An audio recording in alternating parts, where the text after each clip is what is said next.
श्री कृष्ण के देह त्याग करने के बाद सुदर्शन चक्र का क्या हुआ? क्या वो कृष्ण जी के साथ ही चला गया या वो आज भी इस धरती पर मौजूद है? हम सब जानते हैं कि सुदर्शन चक्र एक बहुत ही शक्तिशाली और अद्भुत शस्त्र है जिसकी किसी आज के आधुनिक शस्त्रों से कोई मुकाबला नहीं है। क्या सच में सुदर्शन चक्र आज भी इस धरती पर मौजूद है? अगर हाँ तो कहाँ पर है? पुराणों में वर्णित मिला है कि सुदर्शन चक्र को भगवान विष्णु के अवतार ही धारण कर सकते हैं और कलयुग में भगवान विष्णु के आखिरी अवतार भगवान कल्कि सुदर्शन चक्र को धारण करेंगे। तो क्या ये सच है? दोस्तों, आज की इस वीडियो में हम इन्हीं सवालों के जवाब देने वाले हैं। भगवान श्री कृष्ण के सच्चे भक्त कमेंट बॉक्स में जय श्री कृष्ण जरूर लिखें और ऐसे ही वीडियोस को देखते रहने के लिए हमारे चैनल को सब्सक्राइब करें। पर पहले जानते हैं कि क्या है सुदर्शन चक्र के पीछे की सत्य कहानी। श्री कृष्ण के देह त्याग करने के बाद क्या हुआ उनके सुदर्शन चक्र का? क्या आज भी ये अस्त्र धरती पर मौजूद है? सुदर्शन चक्र संसार का सबसे शक्तिशाली अस्त्र माना जाता है। हिंदू की माइथोलॉजी की मानी जाए तो ये कोई साधारण अस्त्र नहीं है। इस शक्तिशाली अस्त्र को हर कोई नहीं चला सकता है। ये भगवान विष्णु का अस्त्र है जिसे केवल भगवान विष्णु और उनके अवतार ही धारण कर सकते हैं और सुदर्शन चक्र उनकी आज्ञा पर किसी पर वार करता है। सुदर्शन चक्र किसी पर चलाया नहीं जाता बल्कि इसे इच्छा शक्ति से आज्ञा दी जाती है। ये अस्त्र कभी भी कोई गलती नहीं करता है। जिस कार्य के लिए इसे भेजा जाता है ये उसी का नाश करके ही आता है और अपने काम पूर्ण किए बिना ये कभी वापस नहीं आता है। हिंदू धर्म से जुड़े ग्रंथ और पुराणों की मानी जाए तो सुदर्शन चक्र से बचना नामुमकिन है। इसलिए भगवान विष्णु भी इसे बहुत ही सोच विचारने के बाद ही आज्ञा देते हैं। श्री कृष्ण जो कि भगवान विष्णु के आखिरी अवतार थे, उन्होंने ही सुदर्शन चक्र को आखिर बार धारण किया था। उसके बाद सुदर्शन का कहीं भी जिक्र नहीं मिला और न ही बात हुई। दोस्तों, सुदर्शन चक्र भगवान विष्णु की तर्जनी उंगली और उनके अवतार श्री कृष्ण की छोटी उंगली में किसी अंगूठी की तरह दिखाई पड़ता है। लेकिन सुदर्शन चक्र कभी भी स्थिर नहीं रहता, ये निरंतर चलता ही रहता है। ऋग्वेद के अनुसार सुदर्शन चक्र समय का चक्र है। ऋग्वेद में सुदर्शन चक्र को कोई अस्त्र नहीं बताया गया है बल्कि ये समय का एक चक्र है जो कि निरंतर चलता ही रहता है। पर जरूरत पड़ने पर भगवान विष्णु इसे रोक देते हैं। जब भी भगवान विष्णु को किसी पाप को रोकना होता है तो वे सुदर्शन चक्र की मदद से पीछे समय में वापस जाकर बहुत सी चीजों में फेरबदल कर देते हैं और शत्रु का नाश होने के बाद समय को वापस वहीं पर स्थिर कर देते हैं। इस दौरान समय रुक जाता है। श्री कृष्ण अपनी शक्तियों से समय के आगे भी जा सकते हैं और समय को रोक भी रख सकते हैं, जैसे कि अर्जुन को भगवान श्री कृष्ण ने महाभारत के युद्ध के दौरान गीता का उपदेश दिया था। महाभारत की युद्ध भूमि में भगवान ने समय को रोककर ऐसा किया था और उसके बाद दोबारा वहीं से सब शुरू हो गया था। लेकिन देखा जाए तो शिव पुराण में सुदर्शन चक्र एक अस्त्र ही है जिसमें 1000 ब्लेड थे। ये लाखों योजन तक दूरी तय कर सकता है और हम आपको बता दें कि एक योजन में 8 किलोमीटर दूरी होती है और इसकी गति इतनी तेज होती है कि जब तक आप अपनी आंखों की पलक झपकाएंगे तब तक ये अपना कार्य पूर्ण कर चुका होगा।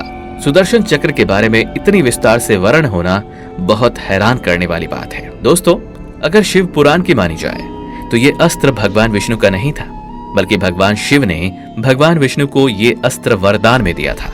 कुछ शास्त्रों की मानी जाए तो सुदर्शन चक्र को गुरु बृहस्पति ने ब्रह्मा विष्णु महेश की संयुक्त शक्ति से निर्मित किया था और फिर सुदर्शन चक्र भगवान विष्णु को उपहार के रूप में दिया गया था ताकि वो सृष्टि की संचालन में बाधा डालने वालों का नाश कर सके।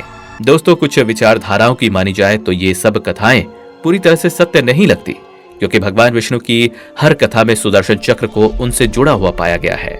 तो ये कैसे संभव हो सकता है कि ये सुदर्शन चक्र किसी ने उन्हें वरदान या उपहार के रूप में दिया हो? भगवान विष्णु स्वयं को चक्रधारी कहते हैं क्योंकि उन्होंने स्वयं ही एक शक्तिशाली हथियार से खुद को जोड़ा है। दोस्तों, अब तक सुदर्शन चक्र की उत्पत्ति को लेकर सबसे ज्यादा मानी जाने वाली कथा भगवान शिव से जुड़ी हुई है। कथा के अनुसार एक समय पर राक्षसों ने देवताओं का जीवन बहुत कठिन बना दिया था और असुर या कोई राक्षस देवताओं को प्रताड़ित करने आते रहते थे। जब देवताओं को समझ नहीं आ रहा था कि वो क्या करें, तभी सभी देवताओं को भगवान विष्णु का ध्यान आया और वो सब उनके पास सहायता मांगने गए। देवताओं ने भगवान विष्णु से विनती की कि वो उन राक्षसों से देवताओं को मुक्त कराएं और उनका अंत कर दें ताकि ब्रह्मांड में शांति बनी रहे। भगवान विष्णु ने जब उनको मारने की कोशिश की तो उन्हें ये पता चला कि राक्षसों के पास पहले से ही ऐसी शक्ति है जिससे कि वो पल भर में उनकी लगी चोट को ठीक कर सकते हैं। तब भगवान विष्णु ने कहा, इस काम के लिए भगवान शिव की मदद लेनी होगी। भगवान विष्णु जब शिव के पास पहुंचे तब वो समाधि में लीन थे और भगवान विष्णु उनकी समाधि को तोड़ना नहीं चाहते थे।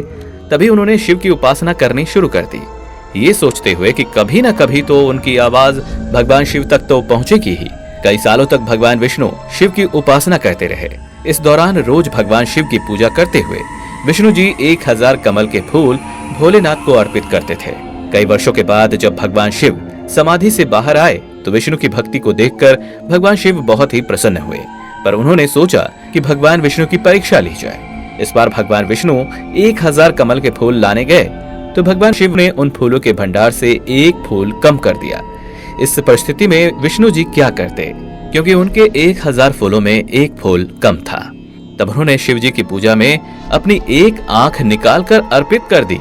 तब भगवान शिव विष्णु जी की भक्ति से बहुत ही प्रसन्न हुए। तब भगवान शिव ने विष्णु जी को संसार का सबसे शक्तिशाली अस्त्र सुदर्शन चक्र वरदान में दे दिया, जो एक पल में असुरों का नाश कर सकता है। शिव पुराण की माने तो सुदर्शन चक्र 2 चक्र से मिलकर बना है, जो कि एक दूसरे के विपरीत दिशा में घूमते हैं। शिव पुराण के अनुसार इसमें 108 नहीं बल्कि 10 लाख ब्लेड घूमते रहते हैं। वहम पुराण के अनुसार इसका केंद्र वज्र से बना हुआ है और केंद्र में 12 तीलियां हैं। 6 नाभि हैं। 12 तीलियां 12 महीने का नेतृत्व करती हैं और 6 नाभि 6 ऋतुओं का नेतृत्व करती हैं। कुछ कथाओं की मानी जाए तो जब भगवान विष्णु के अवतार भगवान श्री कृष्ण ने गोवर्धन पर्वत अपनी उंगली पर उठाया था, तब भी सुदर्शन चक्र का ही प्रयोग किया गया था। कहा ऐसा भी जाता है कि इसी अस्त्र से विष्णु जी ने माता सती के 51 टुकड़े करके पृथ्वी पर 51 शक्तिपीठों को जन्म दिया था। दोस्तों, विष्णु पुराण के अनुसार ये इतना छोटा और हल्का हो सकता है कि एक तुलसी के पत्ते पर समा जाए और इतने विशाल हो सकता है कि पूरा ब्रह्मांड इस पर समा जाए। महाभारत काल में श्री कृष्ण द्वारा इसका आखिरी बार प्रयोग किया गया था, जब